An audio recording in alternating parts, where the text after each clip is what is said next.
Hello my friends, Teresa here from Teresa's Crafty Cabana. So I had done a video and I got some great comments from all of you watching the videos, and one of them was Kristy said she uses a lot of her prints for envelopes because I was mentioning I like to use my prints to make envelopes. And then I think this is a new subscriber to my channel, Linnea. She said it would be fun to have a video making envelopes. So that's what this video is, getting all wrapped up in jelly printing, aka wrapping up my cards in these beautiful prints. So to start, I am making some paper stencils. I just used my Silhouette Cameo. I got these designs from a free website, which I'll link in the description. It's called Love SVG, and I just pick out some designs and then I put them in my design space, and I can kind of duplicate them and make them bigger or wider, whatever I want to do. So that's how I created these paper stencils. I'm cleaning off my jelly plate from the last jelly print that I had made.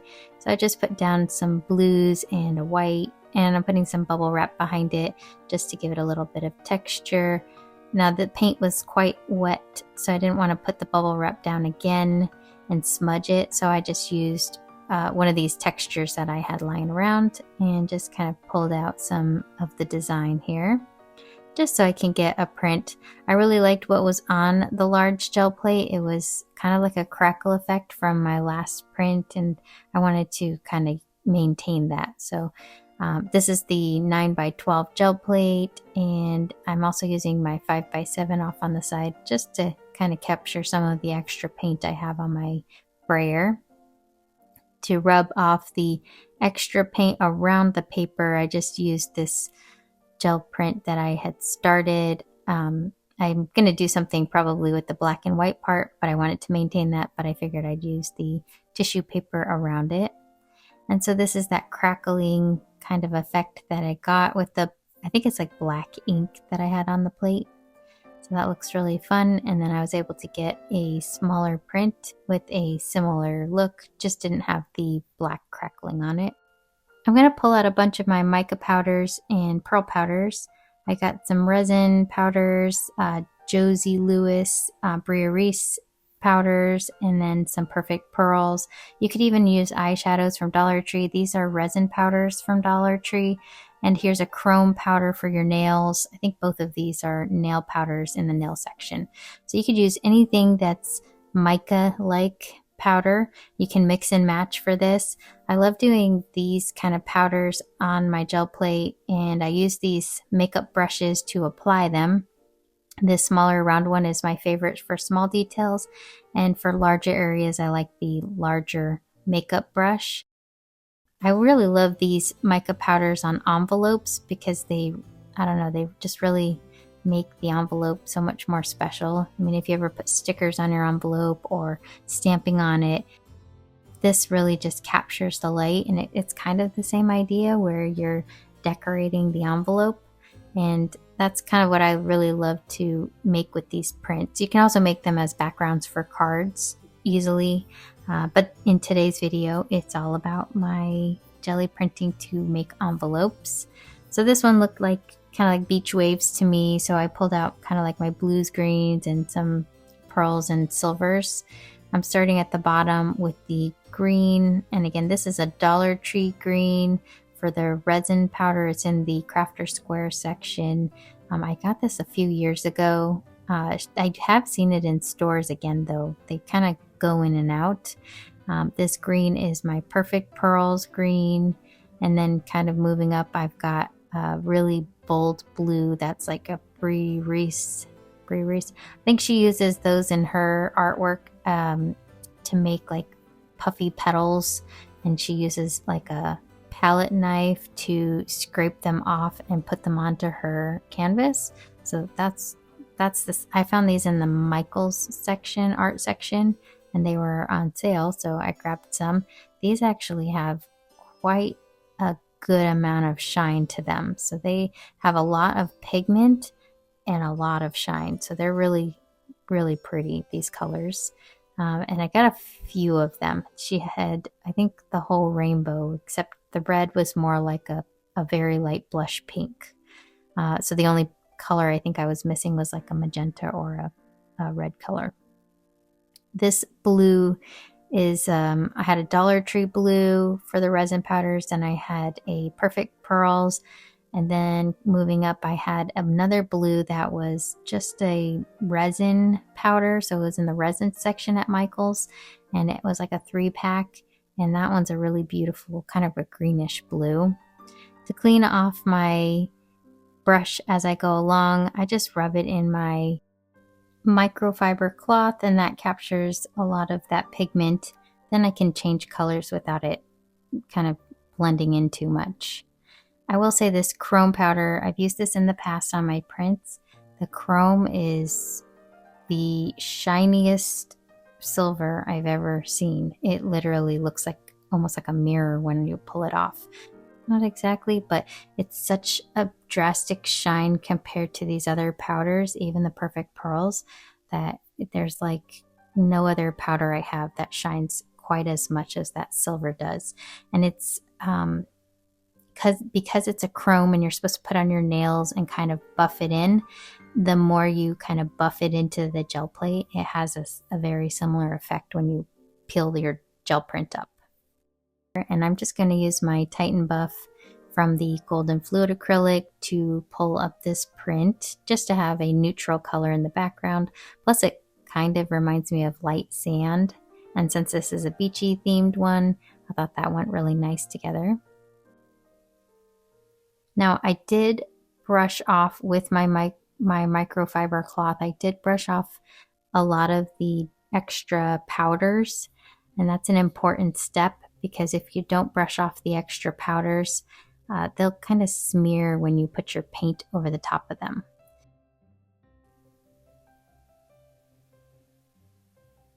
So after pulling this print, you can just see the variation of the pearl powders and mica powders as I tilt it here, but the chrome at the top has such a big shine to it, and the other ones are also very shiny, and they just have, some of them in person, they have a little bit less, like a muted shine, and some are more of a vibrant shine. It's just really pretty to just mix them together like this and get different results. I do like to clean my jelly plate. You can see there's still a lot of that powder left behind on the gel plate, and it will lightly transfer to the next print. Each time it gets lighter and lighter, but I know from working with these that it never completely disappears. It will remain, and if you keep adding more powders on top of it, it just kind of, it doesn't create as crisp of an image anymore. So I always like to use my baby oil whenever I'm ready to switch up and go to my next print. Now you can always do a ghost print, which I'll do some ghost prints towards the end of these prints, but in the meantime, I'm just kind of cleaning it. I do put a piece of paper down. This is just regular 24-pound copy paper, just to absorb a little more of that oil before I go in with my next round of powders. This is my balloon stencil that I created, and this is going to be obviously more for a birthday card or a celebration card. And for this one, I'm just using all of my colors. So I pulled them all out, kind of put them in an order, that rainbow order, and how I was going to kind of go through them. And so I'll just kind of play some music and show you how I like to apply my colors to create a nice rainbow effect here.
Alright, so I did take my microfiber cloth again and I rubbed as much of that powder off as I could before I removed my stencil.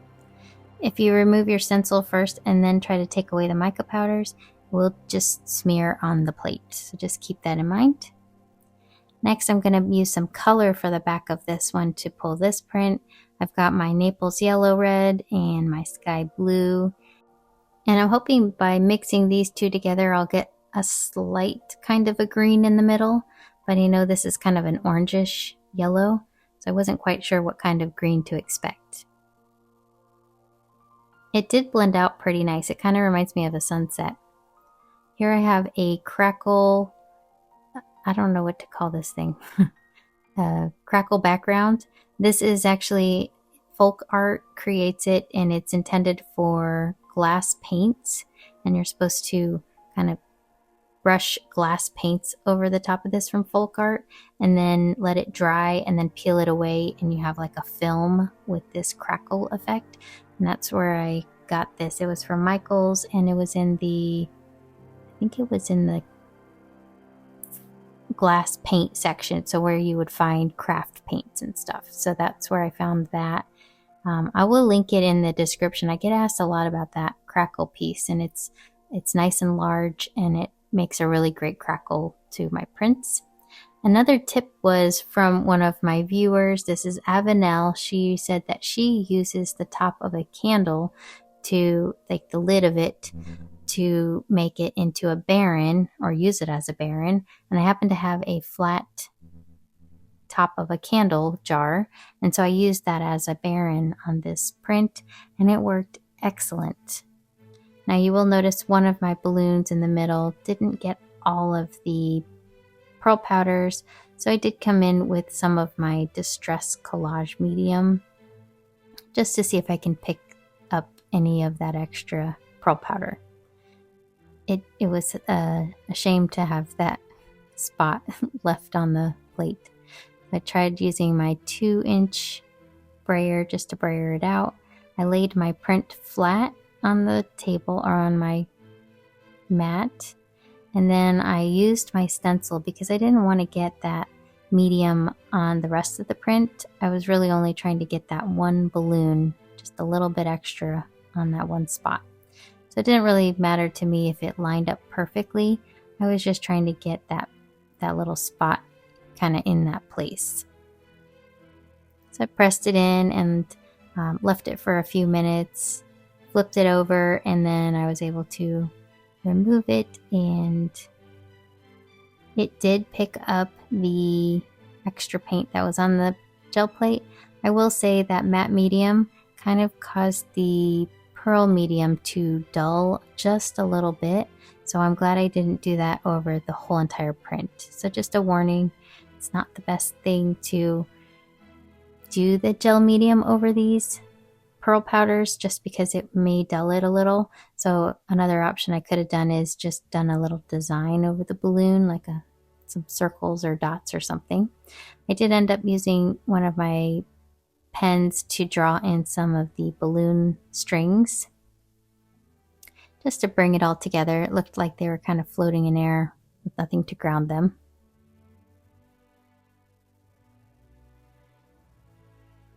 I really like seeing how the colors blend together when I mix them like this, and it kind of gives me ideas for which colors I like mixing together.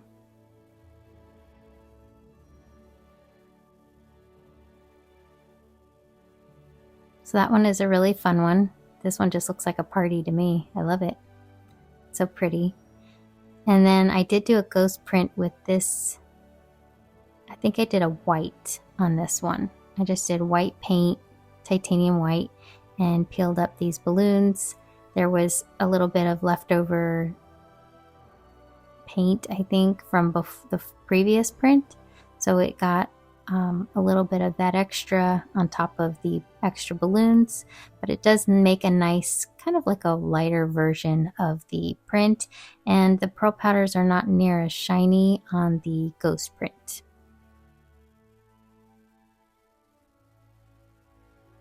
I find that after one ghost print, you really can't see the design much anymore, so I did clean my gel plate again. I love these stars. I made this again the same way I used my design studio to kind of take one star and just made it a bunch of different sizes, moved them around, flipped them and everything until I got this nice layout. And then I have this stencil. This is from Darcy, sold at PM Artist Studio. It's the Forest Floor, I think is what it's called.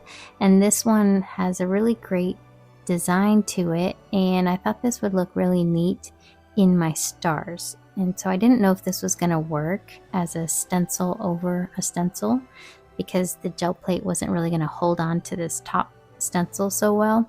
But I was able to kind of start blending in my colors into those stars, the openings around this stencil, and it actually did work out quite well. So I'll keep going here and I'll show you how well this worked out. So this could be great for any kind of a design that has like a lot of detail to it that you can put in a stencil that doesn't have a lot of detail to it. So the stars have a lot of openings, but this stencil has a lot of small lines and dots and things. So I think those two went together really well. There's a couple of other stencils I think I could get away with trying this as well that I think would look really neat. So I did the same thing where I kind of blended out my colors, and you can see how cool this looks. So I am going to leave my stencil down, and I'm blotting up the extra pearl powders just by tapping it and lifting. I shake off my mica powders and then come back and keep lifting so that I don't smear them on the jelly plate. And then because this was a smaller sized stencil, I just used the other side of it and filled in the rest of the stars.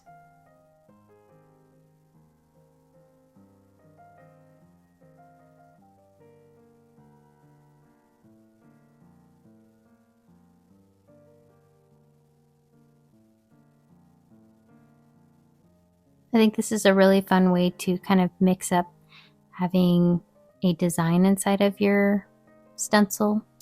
I would try this with other stencils too. I didn't even know that this would work, so I was pretty excited that it did such a good job. On this one, I actually picked up a lot of those pearl powders before I removed the top stencil, and then I just came in and removed the powders that were left.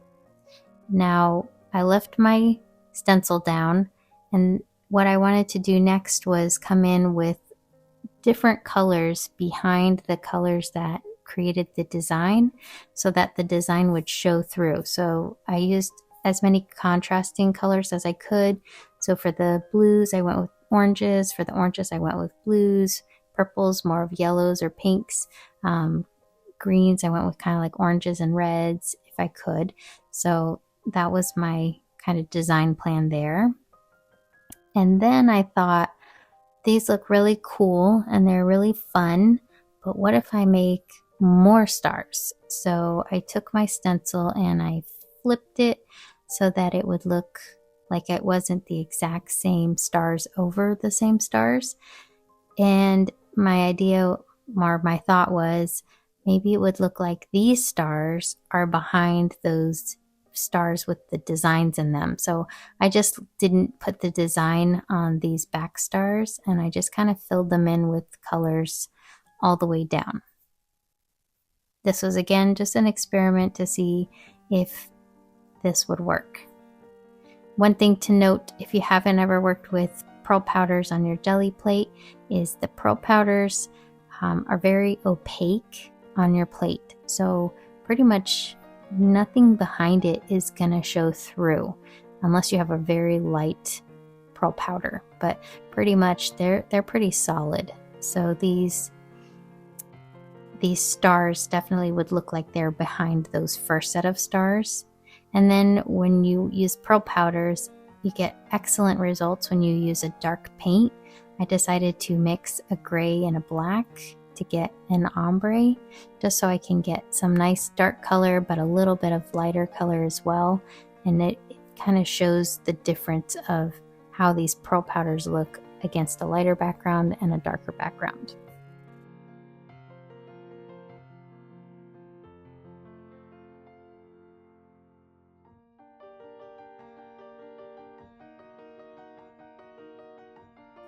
Avenelle, thank you for this tip. I love this jar top as a Baron. It works great. This one happens to be flat, so it just works perfect. Now peeling this up, you do want to go kind of slow. I'm actually fast forwarding this because I went so slow, because you don't want your paper to tear as you're pulling it up. And you can see the difference with the black against the pearl powders and the gray against the pearl powders. They're both nice, but the black definitely has much more of a pop to it. I do like that I made an ombre anyway, just because when I make it into an envelope, it will have a little bit of variation in the finished envelope design, as you'll see. But the colors are beautiful, and those designs on the stars, I just love how this came together. I think this is probably my favorite print. I also wanted to make a ghost print out of the stars, and this time I'm using a pearly paint. This is a violet pearl color from Amsterdam, and I just wanted to, I know it's kind of shiny on shiny, but I knew that by a ghost print the pearl powders weren't going to be as vibrant anymore. And so you get a nice kind of like just a shine with that pearl, and it looks just beautiful as a ghost print there. So those are my two ghost prints, and then I've got the kind of beachy waves, the crackly looking one with the blue. I've got my balloons, and then I also have my stars. And the one thing with the balloons that I thought was fun too is I was able to get texture behind the balloons, and that's another fun way to mix it up. So now that I've got all these great prints, I am going to turn them into envelopes. I've got 3 different envelopes I'll be making, or 3 different styles, I guess, but they're all going to be A2 card. So the first one is my favorite way to make my envelopes. I wanted to show you using a Brayer off page. I happened to use a magazine. This was suggested, I don't remember, a while ago, to use a magazine to Brayer off, and then you can use your magazine pages in your collaging. They're a nice thin paper. For me, I felt like I was wasting a lot of paper just in my Brayer off sheets, and I wanted to save that paper to use on my actual gel prints. So by Brayering off onto magazine paper, I find that I don't mind if I have to throw a page away here and there that I don't like with the Brayer off. And then every now and then I have Brayer offs that I love, and they turned out beautiful. And so I will use those as my envelopes. And now these pages are not quite as big as an 8.5 by 11. These are a little bit smaller, but they do a perfect job for an envelope because you don't need a full 8.5 by 11. You do have to end up usually cutting it down a little anyway. I used some decorative scissors to make a design on the flap of my envelope.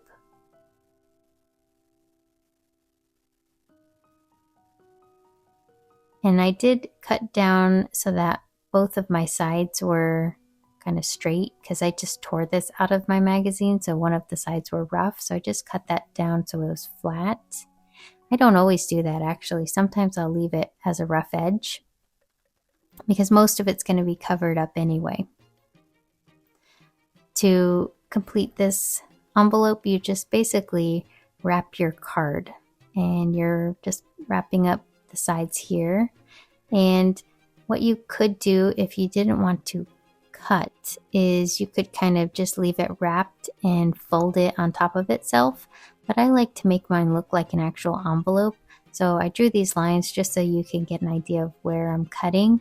I basically cut in just a little bit from the fold line and kind of at an angle until I get to the point where the folds meet.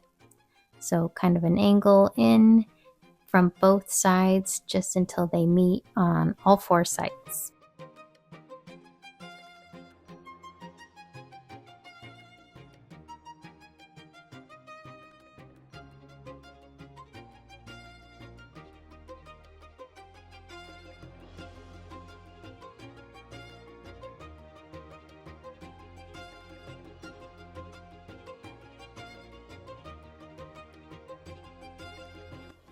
And then once you have all 4 corners cut off basically, then you just fold up the base and glue that down.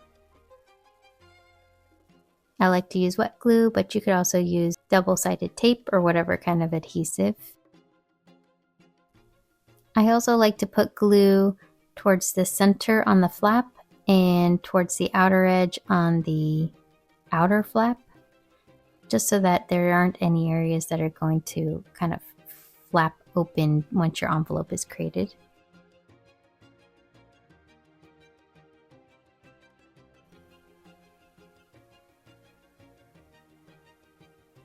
And I always am careful not to put glue where it's going to touch the other side of the envelope, and I like to stick my card in right away, because if you did get any extra glue, that card will usually unstick it, and if you just want to pull your card out if you did notice it was sticking. For my next envelope, I'm going to be using an envelope punch board by We Are Memory Keepers. I wrote down the measurements at the bottom, 8 1/8 by 8 1/8, and 3 5/8 is where I will put my score line. So I did cut down my paper to 8 1/8 by 8 1/8, so it's a square. And then here I'm just going down until I get to the 3 5/8 line. And that's where I'll start my envelope. And I'll just start with a punch and score. And then all you do from here on is flip it and line up that score line just along that score guide.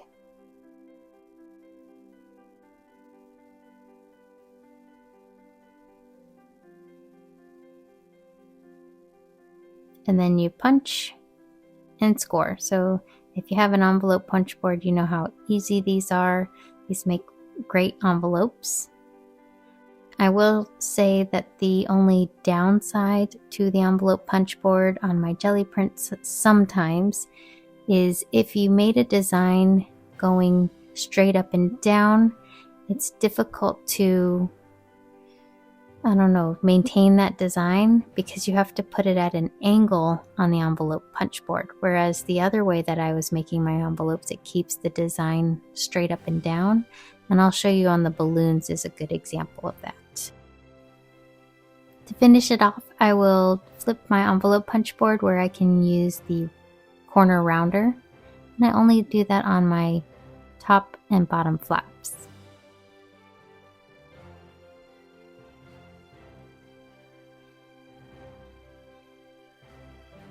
Then you just flip it over and you start folding along all of your score lines. The envelope punch board does come with a score tool as well, and that helps get crisp lines. So I'm just going to do that and make nice crisp score lines all along my folds.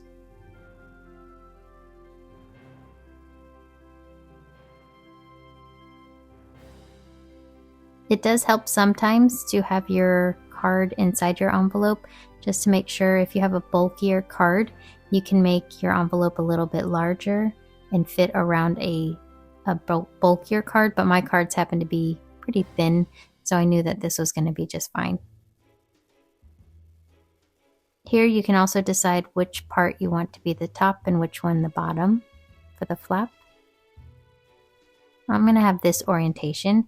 I don't like having this little curved part facing up like that, so I just fold mine backwards just to create a crease and kind of like make a straight line across. Then I flip it over and then I will glue that piece down.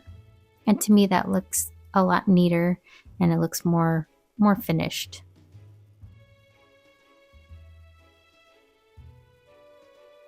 And this one's easy to glue together. You just do one line of glue along the outer edge here and one line of glue along the inner edge, and that's it.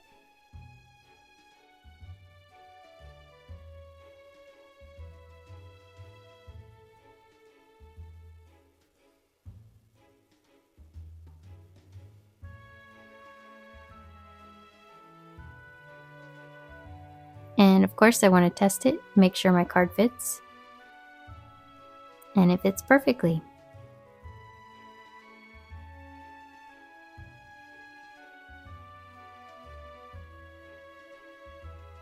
So the envelope punch boards, those come out nice and perfectly rectangle.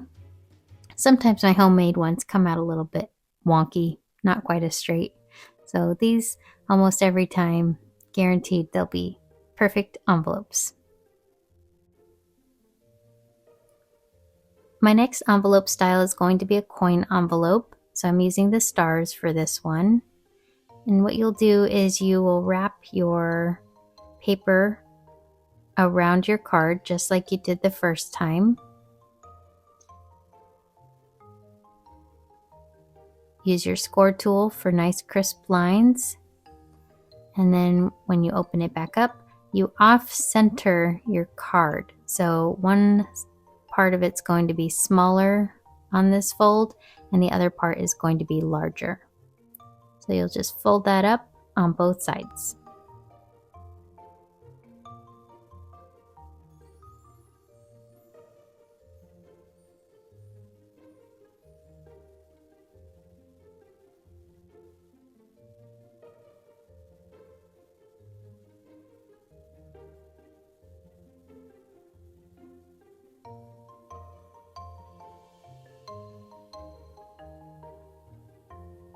And then I am going to clean this up a little bit. I use a pen to draw some rounded corners here. If you're not good at drawing in rounded corners, you could make them square and then use a corner rounder to make these rounded. And then I just made little marks where I wanted to start my cut, and then go in towards the center just like I did on my first envelope.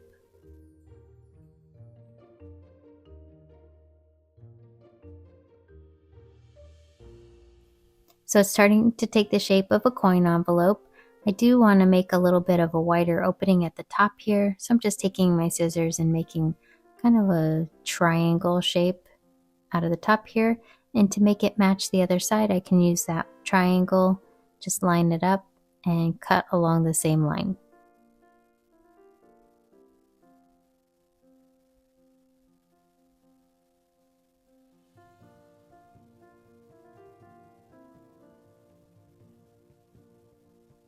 And this helps when you're putting your card in. It's got a little bit more of an opening. So for a coin envelope, the way you glue this one together, the outside flap that you want to be the outside, you'll put glue on the edge, and then you put glue on the inner edge of the inside flap. And I ended up putting glue across the whole bottom, forgetting that part of it won't be glued, so I just wiped off that glue that I put too much on. And then here you'll seal it. And for the coin envelope style, what you'll do is glue the bottom closed.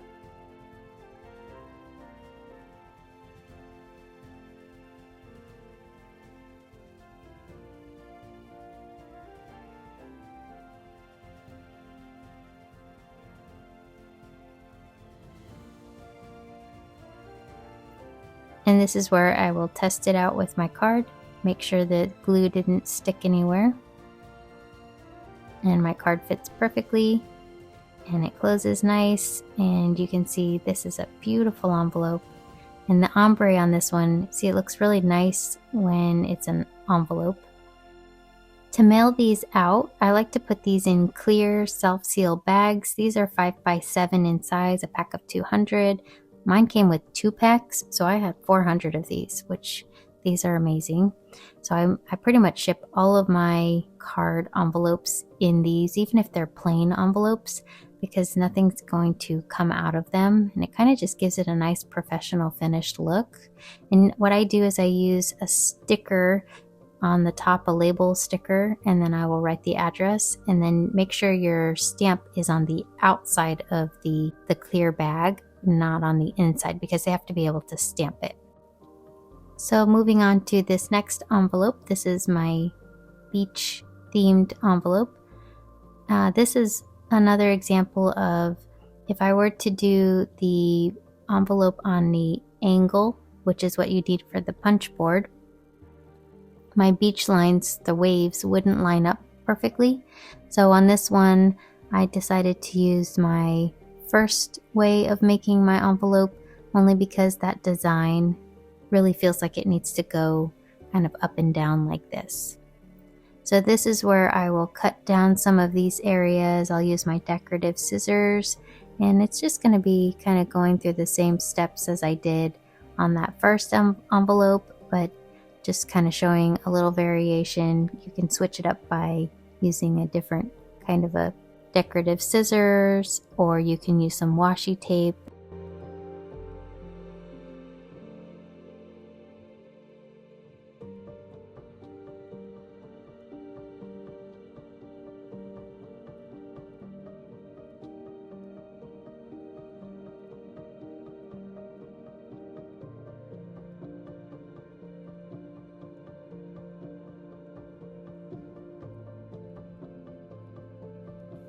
On this design, I had a little bit of extra paper that I wanted to trim up, and I was able to trim that, and I'm still able to get a nice amount of coverage to fold in, and it's just not as bulky. So you can change up your envelope just by making it a little bit thinner.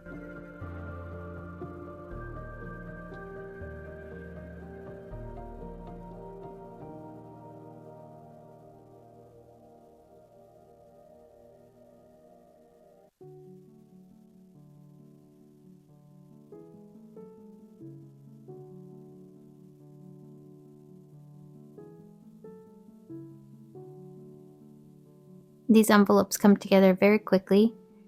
I find it super easy to just grab a completed jelly print that's made on copy paper with a neat design, and then I can very quickly make myself an envelope.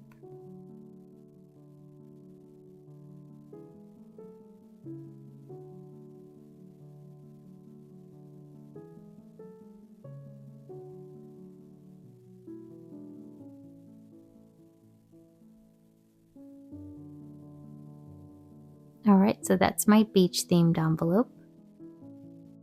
For my balloons, I really wanted them up and down, but I did want to use my envelope punch board again, so I decided to cut it down to the 8 1/8 by 8 1/8.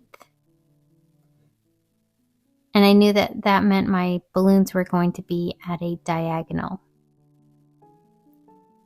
They actually worked out quite well on the diagonal. So this was one of those designs that I don't think at first it was going to work out, but I did do it and it ended up looking just fine.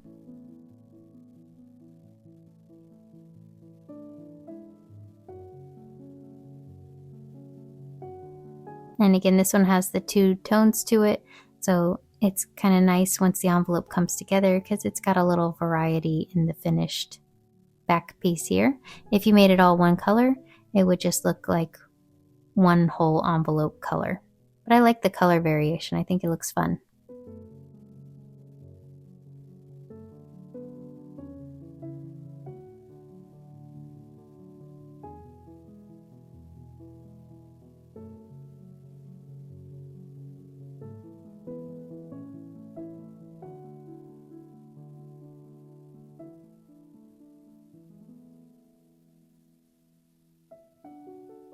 Now the balloons did have to be backwards on the back because I wanted them forwards on the front. For my star envelope, I used these eyelets in my crocodile eyelet setter. I used the larger hole size just on the little flap here to secure it. And then I used these little pieces here. I ended up using the 2 and the A facing each other. So I'm just showing you here which 2 I used. Basically push those into where they're facing each other, and then you put your eyelet down at the bottom there, then you put in your paper. I think I did this, it's a eyelet with a washer. I think I did it wrong, but you want to make sure your eyelet, your paper's upside down so that outside of the eyelet is on the correct side. But I think what you're supposed to do is press it down first and then come back in and then press the washer. That part confused me. I don't really know how to use this. I don't think it turned out like it was supposed to, but it does press down nicely. You just give it a good squeeze and then my eyelet is set. and I think that looks nice and finished. To close it, I just tied some twine, enough twine to wrap around it.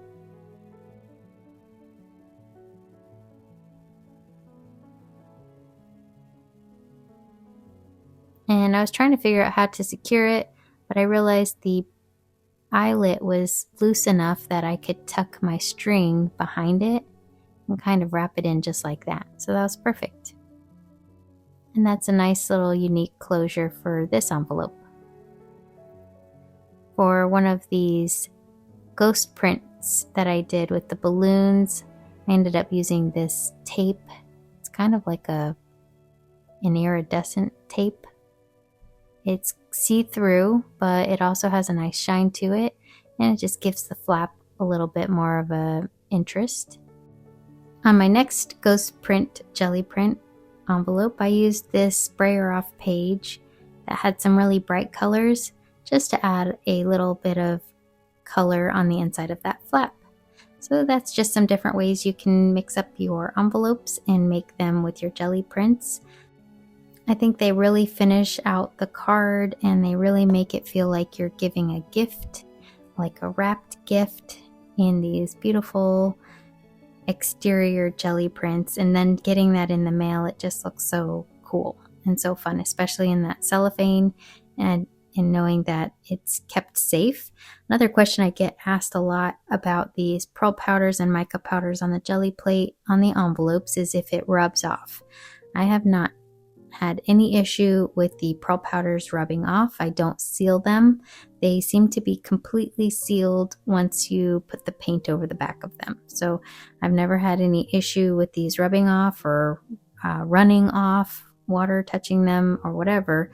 I've not had any issue, but if you're worried about it, you could certainly do some kind of a sealant or something to seal them in. But anyway, I hope you enjoyed watching my technique as I make my envelopes, and I'd love to hear what other kind of variations you come up with for your envelope making, and if there's anything else I could try. I just love how these colors are so bright on these jelly prints. So anyway, enjoy, and I will see you in the next video. In the meantime, happy crafting, y'all.